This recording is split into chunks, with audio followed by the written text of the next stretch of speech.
With corruption at the top of the political agenda and Parliament currently discussing a bill on the subject, transparency has become an issue in Spain. After all, this is one of the few European countries without an effective access to information law. Cabra is an investigative journalist and professor. She decided the Congress could be the perfect place for us to meet. When we arrived, a debate was taking place and the street was closed to the public.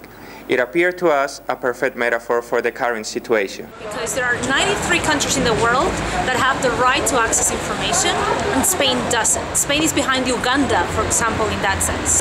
Now, it's just the journalists, and sometimes that we have the right to ask. Although the law could sure boost transparency, advocates like Mar opt to highlight what the bill does not include. Right now, what the bill doesn't include are political parties or trade unions, for example, and it excludes a lot of internal information, internal reports from the government and the ministries, and that is not an option, according to experts and international experts too. So there have been a push by citizen movements or experts to try to include all those things inside the bill.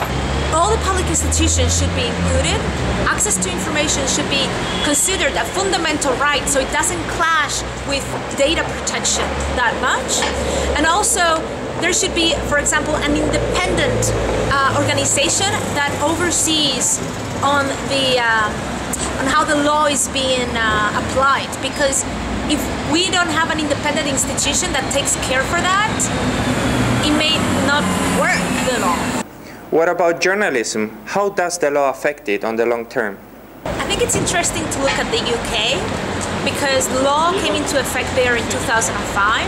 And if we look at the journalism that was being done in the UK back then and the journalism that is being done now, we'll see that pretty much many stories mentioned right now according to information obtained because of a freedom of information request.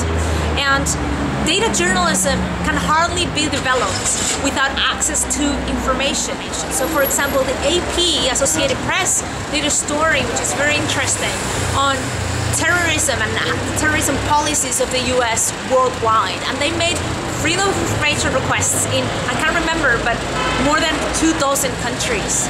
And that way they could get a picture on what was being done at a terrorism level. Freedom of information laws actually serve the citizen, not only the journalists.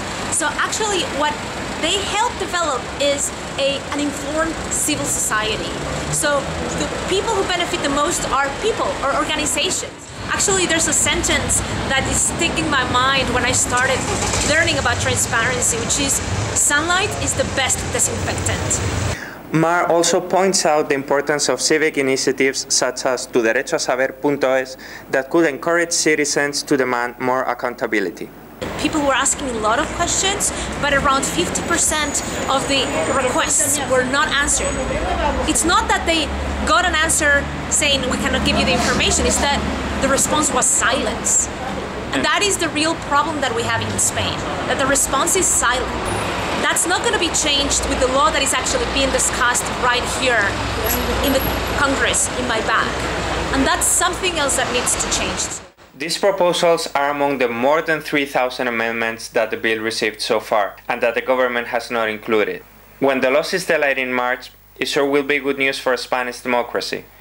But is this the way to pass a transparency law?